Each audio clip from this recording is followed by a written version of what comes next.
বন্দরের দক্ষতা বৃদ্ধি ও আন্তর্জাতিক মান নিশ্চিত করতে বিদেশি অপারেটর নিয়োগের বিরোধিতা না করে তাকে সমর্থন করার আহ্বান জানিয়েছেন ব্যবসায়ী নেতা ও সরকারি কর্মকর্তারা।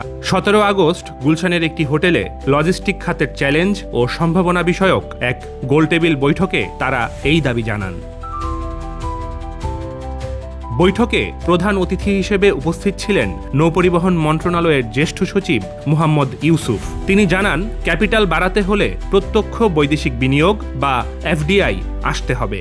ফরে এফডিআই এর কথা আমরা বলি, কিন্তু এফডিআই অথচ কিন্তু আমরা আসতে দিই না। যে একটা স্ট্যাটিস্টিক্স আছে, আমরা দেখেছি যে 2023 সালে মাত্র 3 বিলিয়ন এফডিআই আমাদের দেশে ঢুকেছে। সুতরাং আমরা যদি এফডিআই আনতে না পারি, তাহলে আমাদের কোনোদিন এক্সপোর্ট কম্পিটিটিভনেস আমাদের কোনোদিন বাড়বে না, আমাদের ক্যাপিটাল কোনোদিন আসবে না। আমরা এবং ইভেন দেন এই যে এফডিআই এর ব্যাপারে যে আমাদের ট্রান্সপোর্ট কস্টের কথা যেটা বলা হচ্ছে, যে আপনার লজিস্টিক সেক্টরে যে 15-16% যে আমাদের কস্ট, এই কস্টিং যদি দেখা যাচ্ছে যে 1% যদি কামাই, ওয়ার্ল্ড ব্যাংকের একটা রিপোর্ট আমরা দেখেছি 7% আপনাদের এক্সপোর্ট ডিমান্ড কিন্তু বেড়ে যাবে। কিন্তু আমরা কতটুকু কমাইতে পারছি, এটা হলো আমাদের মুখ্য বিষয়। আমরা একটু চিন্তা করছি যে আমরা মংলা, পায়রা এবং চিটাগাং পোর্টকে আমরা একটা আপনার ইন্টিগ্রেটেড করে একটা পোর্ট কমিউনিটি সিস্টেম করার জন্য আমরা সিদ্ধান্ত নিয়েছি। আমরা ওয়ার্ল্ড ব্যাংক এটা অলরেডি আমাদের কাছে কাগজ পাঠিয়েছে। অনুষ্ঠানে বিশেষ অতিথি হিসেবে উপস্থিত ছিলেন প্রধান উপদেষ্টার কার্যালয়ের মহাপরিচালক ডক্টর আহমেদুল্লাহ। দেশের চলমান সংস্কার প্রক্রিয়া নিয়ে তিনি বলেন, সংস্কার হচ্ছে, তবে একটু ধীরে। এখানে 62 রিফর্ম ইনিশিয়েটিভের কথা বলা আছে, এনবিআর এটা করবে, শিপিং মিনিস্ট্রি এটা করবে, কিন্তু আজকের আলোচনায় আমরা বুঝতে পারলাম আমাদের আরও অনেক রিফর্ম ইনিশিয়েটিভ আমরা এখানে ইনক্লুড করতে পারি, যেগুলো খুবই জরুরি। কারো কারো আলোচনায় মনে হচ্ছে যে একটু হতাশ, আমরা তো কিছু হচ্ছে না, কিন্তু আমি অত্যন্ত কনফিডেন্ট একজন বাংলাদেশের নাগরিক, একজন সরকারি কর্মচারী হিসেবে রিফর্ম হচ্ছে। এটা গতি স্লো, বাট আমরা তো চেষ্টা করছি সবাই যার যার জায়গা থেকে।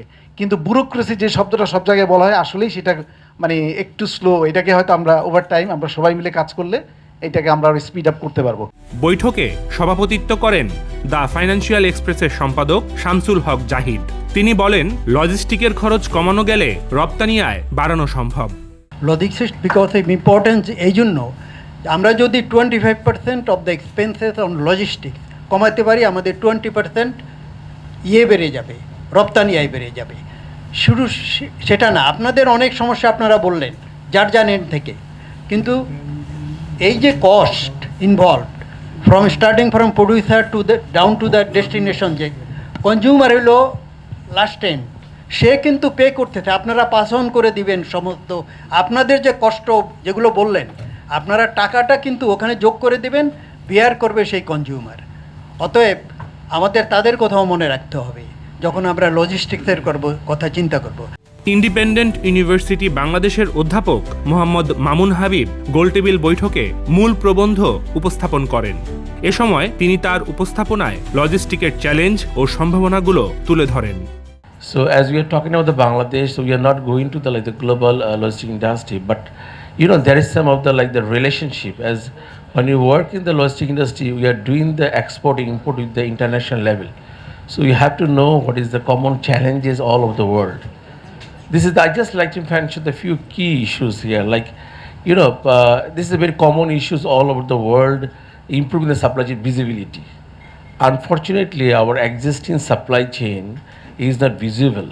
So nowadays we like to use the term is that transparent supply chain management, from the raw materials to finished product, from the suppliers to customer. And you are exporting the product, but sometimes you don't know what is our destination. We are importing the product that we don't know what is our destination. So that means lackings of the transparency of the supply chain management. উপস্থিত অন্য বক্তারা বাংলাদেশের logistic খাতের বিভিন্ন সমস্যা তুলে ধরেন এবং সেগুলোর সমাধানে নানা পরামর্শ দেন। আইসিডি কি আমরা জানি না, সিএফএস কি আমরা জানি না, এটা সত্যি কথা। কিন্তু এই নলেজ গ্যাপটা কিন্তু আমাদের বড় একটা বাধা। কিন্তু এখন এইখানে আমাদের এইচআর ডেভেলপ করতে হবে লজিস্টিক্সে। এটার জন্য কিন্তু বাংলাদেশে এখন সিআইএলটি আছে, chartered institute of logistics transport, তারা কাজ করছে। You are part of that, you know that. তো ইউনিভার্সিটিগুলো কিন্তু তারা লজিস্টিক্স কোর্স চালু করেছে। এখন কিন্তু মোটামুটি কিন্তু আমাদের লজিস্টিশিয়ান বেরোচ্ছে বাংলাদেশে, যেটা একসময় ছিল না। আমাদের পলিসিটা যেই লেভেলেই আছে, কিন্তু পলিসিটা ইমপ্লিমেন্টেশনের জন্য ওই সাহেবের অনুমোদন লাগবে, ওনার অনুমতি লাগবে। অনুমতি দিলে ফাইল হবে, ফাইল চালু হবে, না হলে কিন্তু ফাইল চালু হবে না। এটার একটা বড় সমস্যা। আমাদের চট্টগ্রাম বন্দরে তথা অন্যান্য বন্দরে যে সমস্ত প্রবলেমগুলোর জন্য যে ড্যামারেজ এবং ডিটেনশনগুলো, এই দায়বদ্ধতা কার? এবং এটা এখন সময় আসছে, এটা স্পেসিফিকলি যদি কাস্টমসের দায়বদ্ধতা হয় এবং customs official should be penalised. পোর্টের অফিসিয়ালদের যদি তাদের দায়বদ্ধতা থাকে, the port official should be penalised.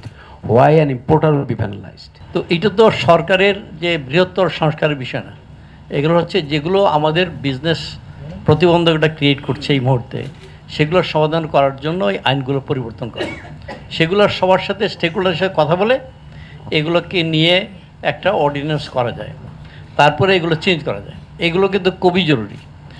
এখন একটু আগে আমাদের বিকিএমের প্রেসিডেন্ট সাহেব বলেছেন যে যদি এই প্রতিবন্ধকতাগুলো দূর করা যায়, যেগুলো উইদিন আওয়ার ক্যাপাসিটি, তাহলে আমরা কিন্তু যে $100 বিলিয়ন যে এক্সপোর্ট টার্গেট, সেটা আমরা অ্যাচিভ করতে পারবো।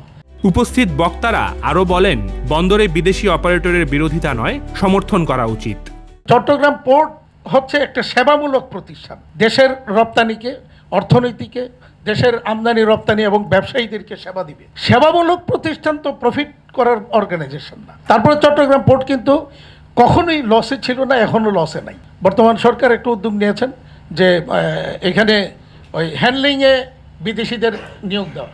এটা আমরা সাপোর্ট করি। কারণ সাপোর্ট করব এই কারণে যে বিদেশিরা যে প্রম্পট সার্ভিসগুলি দেয়, কিভাবে দেয়, তারা অন্তত কয়েক বছর যদি এখানে সার্ভিসটা দিতে পারে, তাহলে আমাদের দেশের লোকগুলি তাদের থেকে কিছু শিখবে এবং এই ট্রেন্ডটা যখন চালু হয়ে যাবে তখন আমরা উপকৃত হব। আলটিমেটলি কাস্টমসের বাইরে যেই জায়গাটায় আপনার এই পোর্টে হাত দিতে হবে সেটা হলো আমাদের কয়েকটা মডেল পিপিপি বা অ্যাটলিস্ট একটা মডেল পিপিপি প্রজেক্ট দ্বারা করাতে হবে এবং সেই জায়গায় বে কন্টেইনার টার্মিনালকেই প্রায়োরিটি দেওয়াটা আমি মনে করি সমীচীন। মাতারবাড়ি একটা বিরাট জিনিস, south Asia supply chain corridor, Indo Pacific কৌশলগত বিষয় অনেক কিছু আছে, কিন্তু এটা আমাদের জন্য অনেক দূরে। ঢাকা নারায়ণগঞ্জ থেকে অলরেডি চিটাগাং 250 কিলোমিটার, ওখান থেকে আবার এটা 152 কিলোমিটার। আমি যতটুকু জানি ওটাকে যদি আপনি অপারেশনালাইজ করতে চান 12টা শুধু ব্রিজ বানাতে হবে বিভিন্ন সাইজের। সো বে ইজ দ্য অপটিমাম ওয়ান এবং সেইখানে আপনারা নৌ পরিবহন মন্ত্রণালয় এবং সিপিএর নেতৃত্বে অনেক জটিল প্রজেক্ট কাজ অনেক দূর এগিয়ে গেছেন আপনারা, কিন্তু কেন জানি ওই পিপিপি কনসেশন এগ্রিমেন্ট, সেটা পিএসএ হোক, ডিপি ওয়ার্ল্ড হোক, হয়েও হচ্ছে না। ইদানিং আমরা মংলা পোর্টে কিছু এক্সপোর্ট করছি, কিছু কন্টেনার মংলা পোর্টে গেল। আমাদের স্পেশালি মানে একটা বায়ার আছে H&M, ওরা কিন্তু কিছু কিছু করে গুডস ট্রাই করতেছে ফ্রম মংলা, বাট আমার কাছে মংলা কিন্তু কোনো প্রবলেম মনে হয় না, ইটস প্রিটি গুড। আমরা গ্র্যাজুয়ালি মংলাকে আমরা ইউজ করি না কেন? আমরা মংলাটাকে এটাকে যদি আরেকটু রেনোভেট করে এফিসিয়েন্সি বাড়ায়, কিছু কার্গো হ্যান্ডলিং ইকুইপমেন্টস দিয়ে মংলা পোর্টটাকে যদি আমরা একটু এফিসিয়েন্ট করতে পারি, আমার মনে হয় উই ক্যান অফলোড চিটাগাং পোর্টের উপর লোড কিছুটা কমানো যায়। পোর্টকে যদি আমরা আধুনিক করতে চাই, তাহলে প্রথম হচ্ছে যে বর্তমান যেই ফ্যাসিলিটি আছে সেখান থেকে আমাদেরকে সমস্ত ডেলিভারি বন্ধ করতে হবে, যেটা আমরা দীর্ঘ 8-10 বছর ধরে বন্দরকে বলেছি যে পৃথিবীর কোনো পোর্ট থেকে কিন্তু মাল ডেলিভারি যায় না, আমার মনে কোনোটা না, not a single port. So port থেকে যদি আমরা সব কন্টেনার বের করে দিই, তাহলে আমাদের লাগবে কি অফডক। আমাদেরকে আগে এক সময় অফডক যারা ছিল ওনাদের একটা বাধা ছিল, নতুন অফডক করতে দিত না। তো কিছুদিন আগে আমি পোর্ট চেয়ারম্যান আমাকে বললো যে পোর্ট নাকি একটা অফডক করতেছে, আমি জানি না, এটা আপনি হয়তো আপনার নলেজে থাকতে পারে। পোর্টও নাকি একটা 30 একর জায়গা নিয়ে, ভালো উদ্যোগ। তো এটাকে সহজত্ব যদি করা যায় তাহলে একটা হবে কি যে আমাদের কর্মসংস্থান হবে। আমার জাহাজের অপারেট যিনি করবেন, যদি জাহাজে কোনো ড্যামেজ হয়, পোর্টের আইন সে ড্যামেজের দায়িত্ব নিতে হবে, কিন্তু বার্থ অপারেটরকে। বার্থ অপারেটর সে দায়িত্ব নেয় না, because they are appointed by port authority, এবং তারা আমাদেরকে বুড়ো আঙুল দেখায়। যদি আমরা কখনো বলি যে আমার এই যে ড্যামেজের ক্লেমটা আমি তোমার বিলের সাথে অ্যাডজাস্ট করবো, আমাকে জিম্মি করে রাখে, অপারেশন স্লো করে দেয়। So this is a big issue, যে এই প্রসেসটা নিয়ে চিন্তা করতে হবে যে বার্থ অপারেটর, আমার অপারেটর কি আমি অ্যাপয়েন্টমেন্ট দেবো, না আমার অপারেটর পোর্ট আমাকে ফোর্স করবে না তুমি একে ইউজ করতে হবে। লজিস্টিক্স পলিসিতে 62টা পলিসি রেগুলেটরি বটলনেক আইডেন্টিফাই করা হয়েছে। এগুলো কিন্তু আসলে কোনো ইনভেস্টমেন্ট লাগে না, এই যে এরকমভাবে বসলেই প্রবলেমগুলো সলভ করা যায়। আজকে মনে হয় আরও 62টা ইস্যু আমরা শুনেছি এখানে। So we have lot of issues, প্রত্যেক দিন আমরা এই প্রবলেমগুলোর কথা শুনতে পাচ্ছি।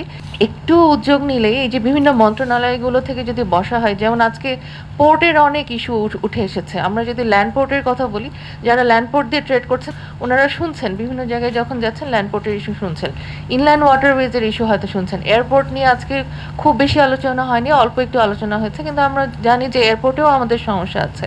সো পলিসি রেগুলেটরি বটলনেকটা দূর করা, এটা ডেফিনেটলি ওয়ান অফ আওয়ার কি প্রায়োরিটিস, এবং এটার জন্য যথেষ্ট ইস্যু আমরা লজিস্টিক্স পলিসিতে আইডেন্টিফাই করা হয়েছে। আমাদের যেটা রিকোয়েস্ট থাকবে যে এই ইস্যুগুলোকে সলভ করে ফেলা। গোলটেবিল আলোচনাটি সঞ্চালনা করেন দ্য ফাইন্যান্সিয়াল এক্সপ্রেসের অনলাইন ও ডিজিটাল বিভাগের প্রধান শিহাবুর রহমান শিহাব। আমরা মনে করি আমদানি রপ্তানি তথা আন্তর্জাতিক বাণিজ্য বিশেষ করে বাংলাদেশের অর্থনীতির একটা লাইফলাইন, আর এই আন্তর্জাতিক বাণিজ্যের লাইফলাইন হলো লজিস্টিক্স। তো বাংলাদেশে কি অবস্থায় এই লাইফলাইনের? দেশের ক্রমবর্ধমান আন্তর্জাতিক বাণিজ্যের প্রেক্ষাপটে এই খাতের গুরুত্ব এবং চাহিদা দিন দিন বাড়ছে। আমরা কতটুকু প্রস্তুত হয়েছি সেটা মেটাবার জন্য আজকের আলোচনায় আমরা খুঁজে বের করবার চেষ্টা করব, আলোচনা করব লজিস্টিক খাতের বিরাজমান সমস্যা, সম্ভাবনা, চ্যালেঞ্জ এবং ভবিষ্যৎ করণীয় সম্পর্কে। এতে আরও বক্তব্য রাখেন বাংলাদেশ ব্যাংকের পরিচালক মোহাম্মদ সাজ্জাদ হোসেন, বারভিডার প্রেসিডেন্ট আব্দুল হক, বিজিএমই এর উপদেষ্টা M Mahbub Chowdhury, Bangladesh container shipping অ্যাসোসিয়েশনের সদস্য Harunur Rashid, Bangladesh garments accessories and packaging manufacturers and exporters অ্যাসোসিয়েশনের প্রেসিডেন্ট মোহাম্মদ শাহরিয়ার এবং Bangladesh charcoal manufacturers and exporters অ্যাসোসিয়েশনের president Atiqur Rahman. The Financial Express, Dhaka.